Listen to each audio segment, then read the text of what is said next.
ഏത് ശുശ്രൂഷയിലും ദൈവവചനത്തിന് അതിൻ്റെതായ സ്ഥാനമുണ്ട്. ഇന്നത്തെ ഈ വിവാഹ ശുശ്രൂഷയിൽ ദൈവവചനം ശുശ്രൂഷിക്കുവാനായിട്ട് അനുഗ്രഹീതനായ ഒരു കർത്തദാസനെ നമുക്ക് ലഭിച്ചിട്ടുണ്ട്. Brother Daniel Varghese. അദ്ദേഹത്തെ പരിചയപ്പെടുത്തേണ്ട ആവശ്യമില്ല. കഴിഞ്ഞ നാളുകളിൽ ദൈവജനത്തിന്റെ മധ്യത്തിന് അനുഗ്രഹിക്കപ്പെട്ട ശുശ്രൂഷകൾ നിർവഹിച്ചു പോകുന്ന അനുഗ്രഹീതനായ ഒരു കർത്തദാസനാണ്. ഇന്ന് തന്നെ വചന ശുശ്രൂഷയ്ക്കായി ലഭിച്ചത് ഞങ്ങൾക്ക് അതിയായ സന്തോഷമുണ്ട്. തന്നിൽ നിന്ന് തനിക്ക് ലഭിച്ച സമയത്തിൻ്റെ പരിധിയിൽ നിന്നുകൊണ്ട് ദൈവത്തിന് വചനം ശുശ്രൂഷിക്കും. അത് ഇന്ന് വിവാഹിതരായിത്തീരുന്ന ഈ പ്രിയ കുഞ്ഞുങ്ങൾക്കും നമുക്കെല്ലാവർക്കും അനുഗ്രഹമായി തീരും. നമുക്കെല്ലാവർക്കും പ്രാർത്ഥനയോടുകൂടി ഇരിക്കാം. ദൈവവചന ശുശ്രൂഷയ്ക്കായിട്ട് കർത്തദാസൻ ഡാനിയൽ വർഗീസ് അവരുടെ കർത്തൃനാമത്തിൽ ക്ഷണിക്കും. അതിപരിശുദ്ധ നാമം വാഴ്ത്തപ്പെടുമാറാകട്ടെ. വളരെ നാളത്തെ പ്രാർത്ഥനയുടെയും കാത്തിരിപ്പിൻ്റെയും ഫലമെന്നവണ്ണം വലിയവനായ ദൈവത്തിൻ്റെ സന്നദ്ധയിൽ പ്രിയ ആൻസിമോളുടെയും എബിൻ്റെയും വിവാഹത്തോടുള്ള ബന്ധത്തിൽ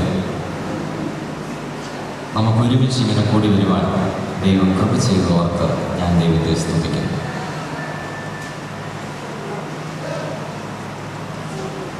വേദിയിലും സദസ്സിലുമായിട്ടായിരിക്കുന്ന കർത്താവിൻ്റെ ദാസന്മാർക്കും ദൈവമക്കൾക്കും ബന്ധുക്കളായിട്ടും ചാർച്ചക്കാരായിട്ടും സ്നേഹിതരായിട്ട് കടന്നു വന്നിരിക്കുന്ന എല്ലാ പ്രിയപ്പെട്ടവർക്കും, മാത്രമല്ല വളരെ അനുഗ്രഹിക്കപ്പെട്ട നിലയിൽ ഗാനങ്ങൾ ആലപിച്ചുകൊണ്ടിരിക്കുന്ന ഗായക സംഘത്തിനും, വളരെ ക്രമീകൃതമായ നിലയിൽ വീഡിയോ ഫോട്ടോഗ്രാഫി ഒക്കെ എടുക്കുന്ന പ്രിയപ്പെട്ടവർക്കും, കാറ്ററിംഗ് ജോലികൾ നിർവഹിക്കുന്ന എല്ലാ പ്രിയപ്പെട്ടവർക്കും കർത്താവായ യേശു ക്രിസ്തുവിൻ്റെ ധന്യനാമത്തിൽ സ്നേഹവന്ദനങ്ങൾ ഞാൻ ആദ്യമായിട്ട് അറിയിക്കുകയാണ്. ചെമ്മന്തൂർ ബ്രദർ സഭയിലെ വളരെ പ്രിയപ്പെട്ട ഒരു കുടുംബമാണ് ബംഗ്ലാവിൽ കുടുംബം. ഞങ്ങൾ ഏറ്റവും കൂടുതൽ സ്നേഹിക്കുകയും അതുമാത്രമല്ല ദൈവസഭയെ വളരെ ആദരിക്കുകയും സ്നേഹിക്കുകയും ചെയ്യുന്ന ഒരു കുടുംബമാണ് ബംഗ്ലാവിലെ കുടുംബം. ആ ഒരു കുടുംബത്തിൽ നിന്നും ഇവിടെയുള്ള പ്രിയ എബിന് ഒരു തുണയെ കണ്ടെത്താൻ ദൈവം ഇടവരുത്തി എന്നുള്ളത് ഞങ്ങളുടെ ജീവിതത്തിൽ, ഞങ്ങളുടെ അനുഭവത്തിൽ അത് വളരെ സന്തോഷത്തിന് കാരണമാണ്. ഇരു കുടുംബങ്ങളും വളരെ ആത്മീക പാരമ്പര്യമുള്ള കുടുംബങ്ങളാണ്.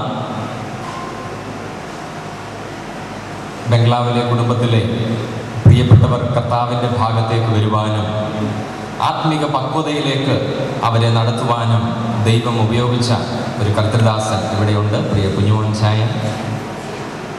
കർത്താവ് ധാരാളം പ്രതിഫലം പ്രിയ ദേവദാസിന് നൽകും എന്നുള്ളതിന് യാതൊരു സംശയമില്ല. കുഞ്ഞുമോൻ ചായനോട് ഒരു വാക്ക്, നമ്മുടെ ദൈവം ചതഞ്ഞ ഓട ഒടിക്കാത്തവനാണ്, പുകയുന്ന തിരിയെ കെടുത്തിക്കളയാത്ത ദൈവമാണ്. കർത്താവിൻ്റെ വേലയിൽ എപ്പോഴും വർദ്ധിച്ചു വരുവാൻ ദൈവം പ്രിയദാസന് കൃപ നൽകട്ടെ എന്ന് ഞാൻ ആത്മാർത്ഥമായിട്ട് പ്രാർത്ഥിക്കുകയാണ്. വിവാഹത്തോടുള്ള ബന്ധത്തിൽ എനിക്ക് ലഭിച്ചിരിക്കുന്ന സമയം, ചില ആലോചനകൾ നമുക്കൊരുമിച്ച് ധ്യാനിക്കാം എന്ന് ഞാൻ വിചാരിക്കുകയാണ്. നമ്മളുടെ എല്ലാവരുടെയും ശ്രദ്ധ തിരുവചനത്തിലേക്കും കർത്താവായ യേശു ക്രിസ്തുവിലേക്കും അല്പസമയം നമുക്കൊന്ന് ഏകാഗ്രമാക്കാം. നമ്മുടെ ജീവിതത്തിന് അത് അനുഗ്രഹകരമായിരിക്കും എന്നുള്ളതിന് യാതൊരു സംശയവുമില്ല. തിരുവെഴുത്തിൽ നിന്ന് ഒരു വേദഭാഗം അതിനാധാരമായിട്ട് വായിക്കുവാൻ ഞാൻ താല്പര്യപ്പെടുന്നു. പ്രത്യേകിച്ച് വിവാഹ ശുശ്രൂഷയോടുള്ള ബന്ധത്തിലൊക്കെ നമ്മൾ വായിക്കാറുള്ള ഒരു സങ്കീർത്തനത്തിൻ്റെ ഒരു വേദഭാഗം ഞാൻ വായിക്കുന്നു. സങ്കീർത്തനങ്ങൾ 16-ാം സങ്കീർത്തനം 6-ാമത്തെ വാക്യം ആരംഭിക്കുന്നത് ഇങ്ങനെയാണ്. 16-ാം സങ്കീർത്തനം 6-ാമത്തെ വാക്യം ആരംഭിക്കുന്നത് ഇങ്ങനെയാണ്: അളവുനൂൽ എനിക്ക് മനോഹര ദേശത്ത് വീണിരിക്കുന്നു, അതെ, എനിക്ക് നല്ലൊരു അവകാശം ലഭിച്ചിരിക്കുന്നു. ഒരുപക്ഷെങ്കിൽ ഇതിൻ്റെ ആത്മീക അർത്ഥം അറിയാവുന്ന അനേകം പ്രിയപ്പെട്ടവർ എൻ്റെ മുമ്പാകെയുണ്ട്. എന്നാൽ അതിൻ്റെ ചരിത്ര പശ്ചാത്തലങ്ങളിലേക്കൊന്നും ഞാൻ കടക്കുവാനായിട്ട് ആഗ്രഹിക്കുന്നില്ല. ഇംഗ്ലീഷിൽ ഇങ്ങനെയാണ് വായിക്കുന്നത്: The boundary lines are fallen unto me in pleasant places. Yeah, I have a godly heritage. Boundary line, അളവുനൂൽ എനിക്ക് മനോഹര ദേശത്ത് വീണിരിക്കുന്നു. സങ്കീർത്തനം എഴുതിയിരിക്കുന്ന ദാവീദിന്റെ ജീവിതത്തിൽ ദൈവം അനുഗ്രഹിക്കപ്പെട്ട പദവികൾ നൽകി. അളവുനൂൽ എനിക്ക് മനോഹര ദേശത്ത് വീണിരിക്കുന്നു. അതിനു മുമ്പും പിൻപും എല്ലാം യഹോവ വലിയവനായ ദൈവം, വീണ്ടെടുപ്പുകാരനായ ദൈവം എന്നുള്ള അനുഗ്രഹിക്കപ്പെട്ട പദങ്ങൾ ആവർത്തിച്ച് വരുന്നതായിട്ട് കാണുവാനായിട്ട് സാധിക്കും. എന്നാൽ 7 കൂട്ടം കാര്യങ്ങൾ ഈ ആളുകളോടുള്ള ബന്ധത്തിൽ ഞാൻ അക്കമിട്ട് പറഞ്ഞ് മുന്നോട്ട് പോകാനായിട്ട് ഞാൻ ആഗ്രഹിക്കുകയാണ്. എല്ലാവരുടെയും ഓർമ്മയിൽ തങ്ങി നിൽക്കത്തക്ക നിലയിൽ ചില കാര്യങ്ങൾ പങ്കുവച്ച് ഞാൻ വളരെ പെട്ടെന്ന് ശുശ്രൂഷ അവസാനിപ്പിക്കാം എന്ന് ഞാൻ വിചാരിക്കുകയാണ്. ഒന്നാമത്തെ പ്രത്യേകത, ഈ അളവുനൂൽ രൂപകൽപ്പന ചെയ്തത് വലിയവനായിരിക്കുന്ന ദൈവമാണ്. ഈ ബൗണ്ടറി ലൈൻസ് എന്ന് പറയുന്നത് അത് രൂപകൽപ്പന ചെയ്തിരിക്കുന്നത് വലിയവനായ ദൈവമാണ്. രണ്ടാമത്തെ പ്രത്യേകത, ഈ അളവുനൂൽ വലിയവനായ ദൈവത്തിന്റെ കൈകളിലാണ് ഇരിക്കുന്നത്. ഞാൻ വിശദീകരിക്കാം. അളവുനൂൽ ദൈവമാണ് രൂപകൽപ്പന ചെയ്തത്. വിവാഹം എന്ന് പറയുന്ന ആശയം ചാൾസിൽ ഓർപ്പിച്ചതുപോലെ ഏതെങ്കിലും മനുഷ്യ മനസ്സിൽ അനുഭവിച്ച ഒരാശയമാണ്. വിവാഹം അത് പ്ലാൻ ചെയ്തത് വലിയവനായ ദൈവമാണ്. മൂന്നാമത്തെ പ്രത്യേകത, ഈ വിവാഹം പെർഫോം ചെയ്തതും വലിയവനായിരിക്കുന്ന ദൈവമാണ്. വിവാഹം എന്ന് പറയുന്നത് അത് ശ്രേഷ്ഠമാണ്, അത് മാന്യമാണ്, ഏറ്റവും വിലയേറിയ ഒരു കാര്യമാണ്.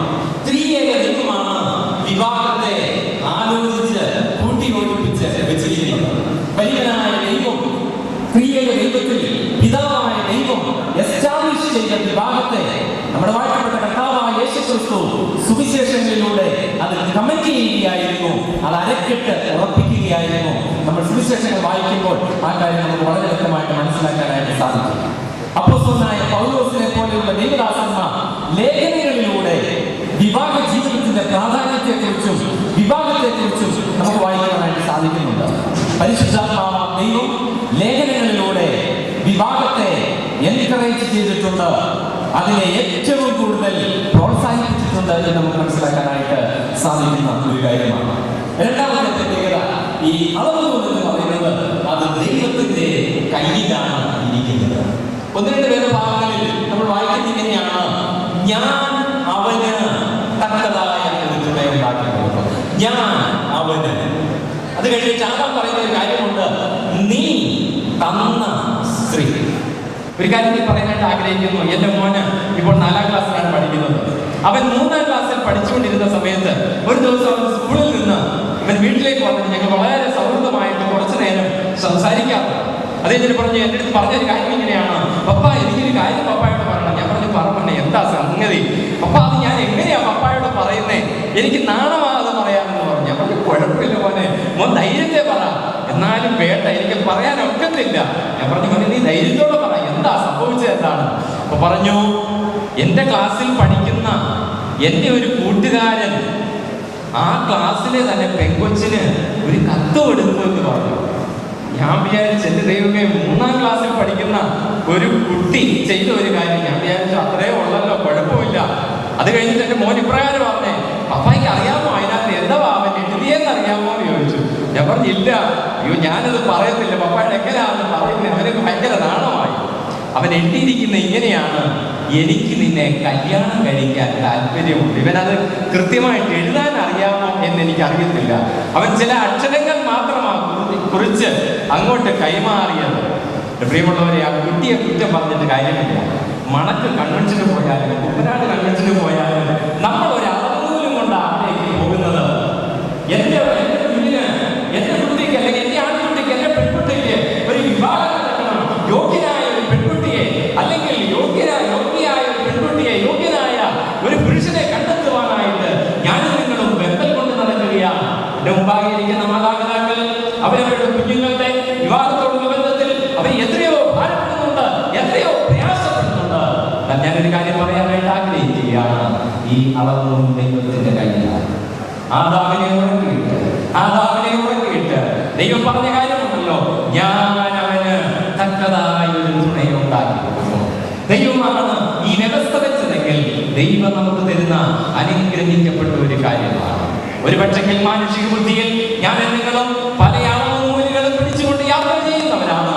എന്നാൽ ദൈവത്തിന്റെ അളവുനൂലിനൊത്തവണ്ണം വിവാഹം നടത്തുന്നുവെങ്കിൽ അത് എത്രയോ ശ്രേഷ്ഠമാണെന്ന് അറിയാം.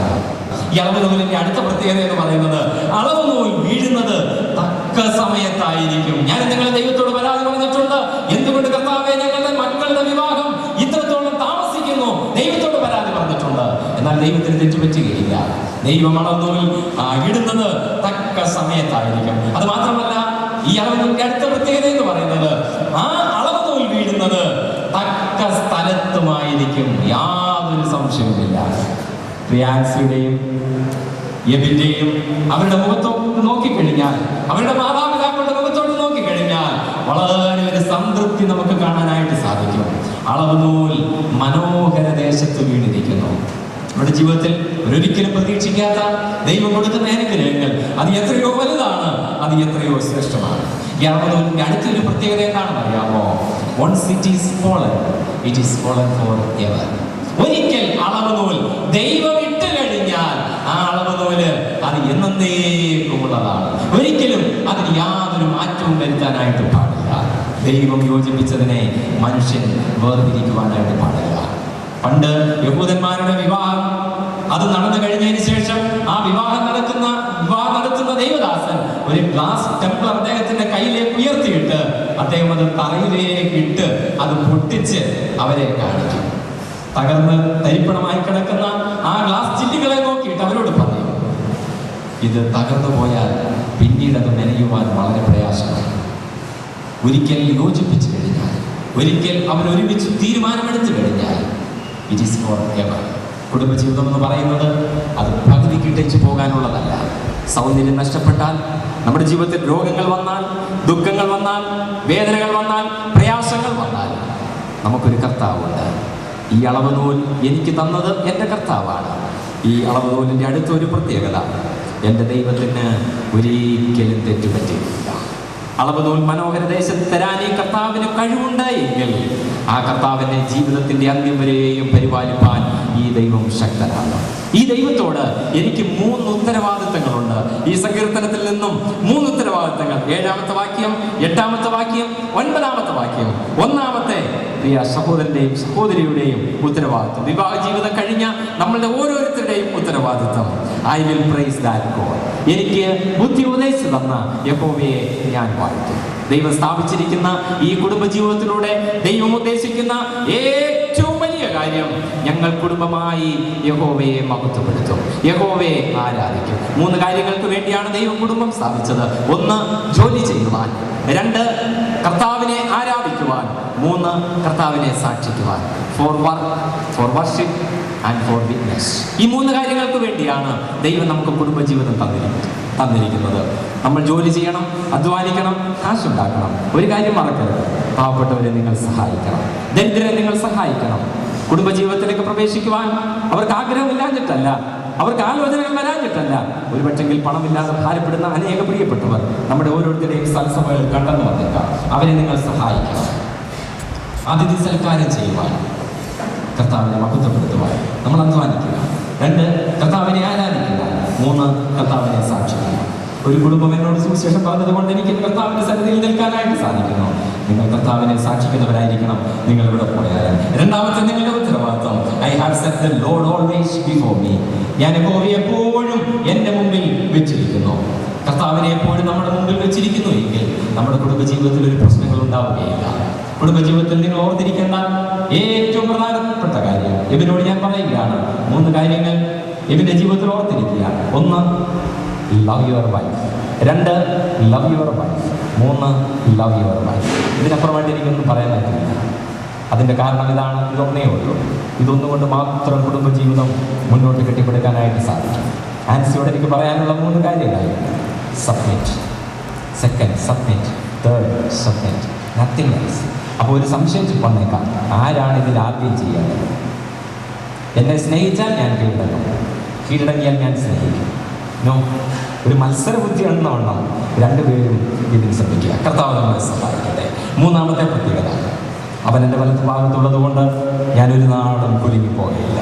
I won't go astray from this Lord. ഈ കർത്താവിനെ വിട്ട് ഞാൻ എങ്ങും പോവുകയില്ല. ഈ 3 ഉത്തരവാദിത്തങ്ങൾ നിറവേറ്റുവാൻ കർത്താവ് പ്രിയപ്പെട്ടവരെ സഹായിക്കട്ടെ എന്ന് ഞാൻ ആത്മാർത്ഥമായിട്ട് പ്രാർത്ഥിക്കുകയാണ്. കർത്താവ് പറഞ്ഞു, ഞാനൊരു നാളും നിങ്ങളെ കൈവിടുകയില്ല, ഉപേക്ഷിക്കുകയില്ല. കണ്ടാലും ലോകാവസാനത്തോളം എല്ലാ നാളും ഞാൻ നിങ്ങളോട് കൂടെയുണ്ട്. കുടുംബജീവിതമാണ് ഒരു പക്ഷെങ്കിൽ നമ്മുടെ ജീവിതത്തിൽ അല്പം ചില പോരായ്മകൾ, അല്പം ചില കുറവുകളൊക്കെ നമ്മുടെ ജീവിതത്തിൽ വന്നേക്കാം. കർത്താവ് നമ്മളോട് കൂടെയുണ്ട്. കാനാവിലെ കല്യാണത്തിന് 3 കാര്യങ്ങൾ കർത്താവിനോടുള്ള ബന്ധത്തിൽ നമ്മൾ കാണുന്നുണ്ട്. കർത്താവിനെയും ശിഷ്യന്മാരെയും അവർ ക്ഷണിച്ചിരുന്നു. The presence of Lord was there. കർത്താവിന്റെ സാന്നിധ്യം അവിടെ ഉണ്ടായിരുന്നു. 2, അവരുടെ ജീവിതത്തിൽ ഒരു പ്രശ്നമുണ്ടായി. കാനാവിലെ കല്യാണത്തിൽ ഒരു പരാതി ഉണ്ടായി. എന്നാൽ അവരൊരു കാര്യം ചെയ്തു, അവരുടെ ആ പ്രശ്നം അവർ കർത്താവിനോട് പറയാൻ മടിച്ചില്ല. They presented their problems to Jesus only. കർത്താവിനോട് മാത്രം. സഭയിലെ മൂപ്പന്മാരോടോ സുവിശേഷകരോടോ നിങ്ങളുടെ മാതാപിതാക്കളോടോ ആരോടും പറയുന്നതിന് മുന്നേ you present your problem to Jesus only. കർത്താവിനോട് പറയുക, ദൈവസന്നിധിയിൽ പറയുക. 3-ാമത്തെ കാര്യം, whatever things Jesus commanded, they just obeyed. കർത്താവ് എന്ത് പറഞ്ഞോ അതവർ പരിപൂർണമായിട്ട് അനുസരിക്കാൻ തയ്യാറായി. കർത്താവ് നിങ്ങളെ സഹായിക്കട്ടെ. നമ്മുടെ ഈ കുടുംബ ജീവിതങ്ങളിൽ എന്ത് പ്രശ്നമുണ്ടായാൽ കർത്താവിനോട് പറയാൻ ഞാൻ നിങ്ങൾ മറക്കുവാനായിട്ട് പാടില്ല. ഇവർ 2 പേരും ഇവിടെ ഇരിക്കുന്നത് കാണുമ്പോൾ ഇത് കേവലം ഒരു സ്കെച്ചാണ്, മനസ്സിലായല്ലോ? It is just A blue print. ഇതൊരു വലിയ സത്യത്തെ വിളിച്ചറിയിക്കുകയാണ്. നമ്മുടെ കർത്താവായ യേശു ക്രിസ്തുവിനെയും തൻ്റെ ചങ്കിലെ ചോരയാൽ വീണ്ടെടുത്ത തൻ്റെ സഭയെയും ഇവർ ചൂണ്ടിക്കാണിക്കുകയാണ്. എന്തുകൊണ്ട് വധൂവരന്മാർ സ്റ്റേജിലേക്ക് കടന്നു വന്നിരിക്കണമെന്ന് പറഞ്ഞപ്പോൾ നമ്മൾ ആരും അങ്ങോട്ട് ചെന്നില്ല? ഇവർ മാത്രം എന്തുകൊണ്ടാണ് വന്നതെന്നറിയാമോ? കഴിഞ്ഞ ചൊവ്വാഴ്ച ഇവരുടെ വിവാഹ നിശ്ചയം നടന്നു. അന്നൊരു തീരുമാനമെടുത്തു, അന്നൊരു അച്ചാരം കൊടുത്തു, അന്നൊരു തീരുമാനമെടുത്തു. അതിൻ്റെ അടിസ്ഥാനത്തിലാണ് കർത്താവായ യേശു ക്രിസ്തുവുമായിട്ട് ഒരു ഉടമ്പടി ചെയ്ത്, ദൈവമേ, ഞാനൊരു പാപിയാണ്, എന്റെ പാപത്തിന് പരിഹാരത്തിന് വേണ്ടി ഇന്നേക്ക് 2000 കൊല്ലങ്ങൾക്ക് മുമ്പ് അവിടുന്ന് കാൽവരി ക്രൂശിൽ എനിക്ക് വേണ്ടി മരിച്ചു. അങ്ങേ ഞാൻ എൻ്റെ കർത്താവിൻ്റെ രക്ഷിതാവുമായിട്ട് ഞാൻ അംഗീകരിക്കുന്നു. എന്നെ ഒരു ദൈവവൈദ്യനാക്കി തീർക്കണമേ എന്ന ഉടമ്പടിയോടുകൂടെ തീരുമാനമെടുത്ത അനേക ദൈവമക്കൾ ഇവിടെ ഇരിപ്പുണ്ട്, അനേക ദൈവമക്കൾ ഇവിടെ ഇരിപ്പുണ്ട്. അങ്ങനെ തീരുമാനം ആരെങ്കിലും എടുക്കാത്തവരായിട്ട് എന്നെ കേൾക്കുന്നുണ്ടെങ്കിൽ നിങ്ങൾ മൗനമായിട്ട് കർത്താവിനോട് ഞാൻ ഈ പറഞ്ഞതുപോലെ ഒരു പ്രാർത്ഥന നിങ്ങൾ പ്രാർത്ഥിച്ചാൽ കർത്താവുമായിട്ടൊരു ഉടമ്പടിയിലേക്ക് വരാം. നിങ്ങൾക്ക് രക്ഷിക്കപ്പെട്ട് ഒരു ദൈവവൈദ്യനായി തീരാനായിട്ട് സാധിക്കും. അങ്ങനെ രക്ഷിക്കപ്പെട്ട ദൈവമക്കളെ കർത്താവ് ചേർക്കുവാൻ എത്രയും വേഗം മധ്യാകാശത്തിൽ വരാൻ പോവുകയാണ്. ഇവർ അതിൻ്റെ ഒരു സ്കെച്ചാണ്. കർത്താവിൻ്റെ വരവെങ്കിൽ കാണപ്പെടുമോ? നമ്മൾ രക്ഷിക്കപ്പെട്ട ദൈവമക്കളെ ഓർത്ത് ഞാൻ സ്തോത്രം ചെയ്യുന്നു. നമ്മുടെ കരങ്ങൾ ഉയർത്തി ഒരു ഹല്ലേലൂയ പറയാമോ? കർത്താവിന് ഹല്ലേലൂയ, ദൈവത്തിന് സ്തോത്രം. കർത്താവിൻ്റെ വരവിൽ നമ്മൾ ഓരോരുത്തരുമായിരിക്കും. നിങ്ങളുടെ കുടുംബജീവിതത്തിൽ ദൈവം നിങ്ങളെ ധാരാളമായിട്ട് അനുഗ്രഹിക്കട്ടെ. സങ്കീർത്തനക്കാരൻ പറയുന്നത് പോലെ ആകാശത്തെയും ഭൂമിയെയും ഉണ്ടാക്കിയ യഹോവയാൽ നിങ്ങൾ അനുഗ്രഹിക്കപ്പെട്ടവരാകുന്നു. ഈ ദൈവം എന്നും എന്നേക്കും നമ്മുടെ ദൈവമാണ്. അവൻ ജീവപര്യന്തം നമ്മളെ വഴി നടത്തും. ദൈവത്താൽ നിങ്ങൾ അനുഗ്രഹിക്കപ്പെട്ടവരാണ്. കർത്താവ് നിങ്ങളെ അനുഗ്രഹിക്കട്ടെ. ദൈവത്തിൻ്റെ തിരുനാമം എന്നും എന്നേക്കും വാഴ്ത്തപ്പെടുമാറാകട്ടെ.